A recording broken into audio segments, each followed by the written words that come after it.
Hello students, मागील व्हिडिओमध्ये आपण इंग्लिशचा युनिट नंबर 1 त्यामधील 1.2 अँड्रोक्लिस अँड द लॉयन या स्टोरीला सुरुवात केली होती. आता आपण ती कंटिन्यू करूया. Complete the page number 7. 4th पॅसेजवर आहोत आपण आता. मी आधी रीड करते आणि मग तुम्हाला एक्सप्लेनेशन देते. One day, as he was wandering in the forest, he suddenly came face to face with a lion. His first reaction was to turn and flee, but then he saw that the lion had not moved on seeing him. It neither growled nor roared.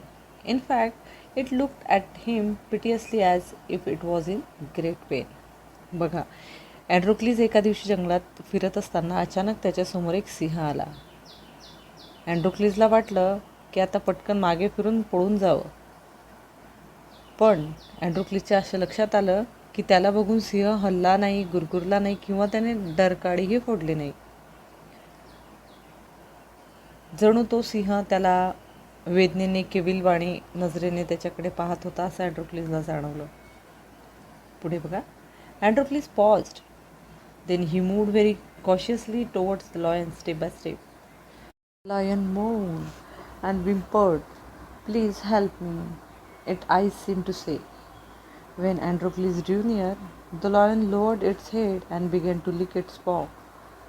Then Androcles saw that the lion's paw was wounded, sore and swollen. तर विद्यार्थ्यांनो, थोडे hard words आहेत यामध्ये, त्याचं meaning बघा, note down करून घ्या. Growl म्हणजे गुरगुरणे,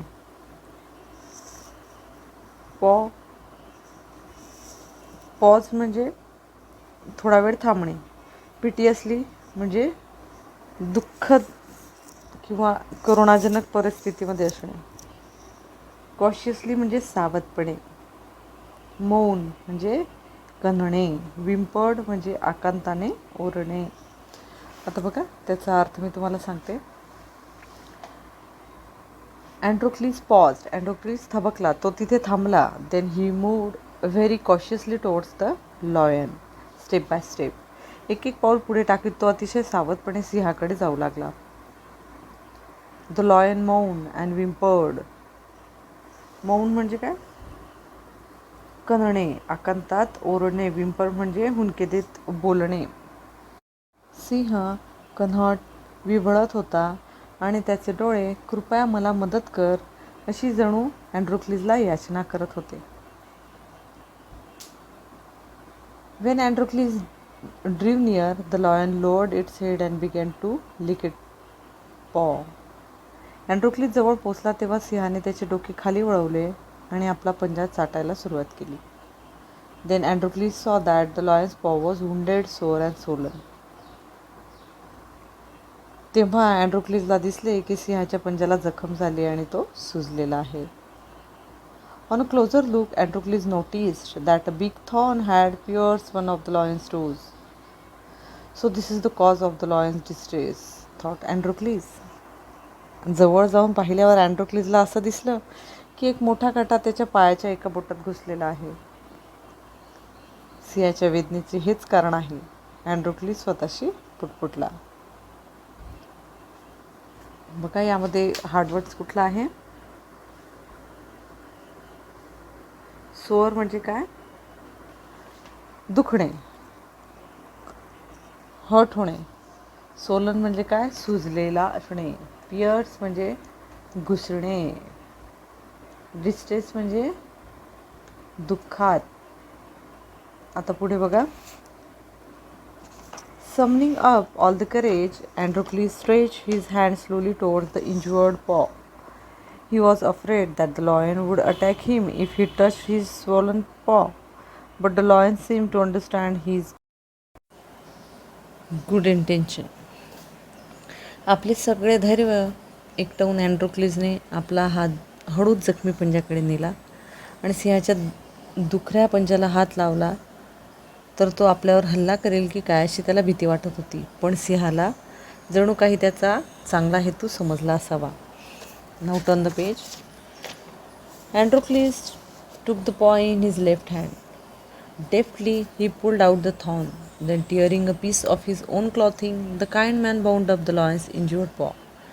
To his surprise and wonder, the lion then licked his arm as if to show gratitude.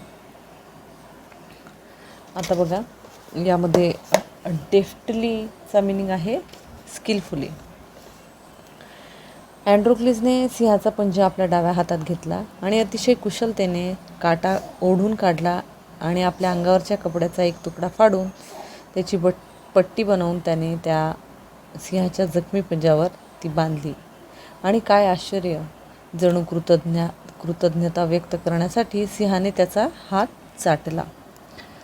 पुढे बघा, Androcles remained with the lion till it could walk again. He would hunt in the forest and share his food with the helpless beast. Every day he would clean and dress the lion's wound. Soon the lion was able to move about.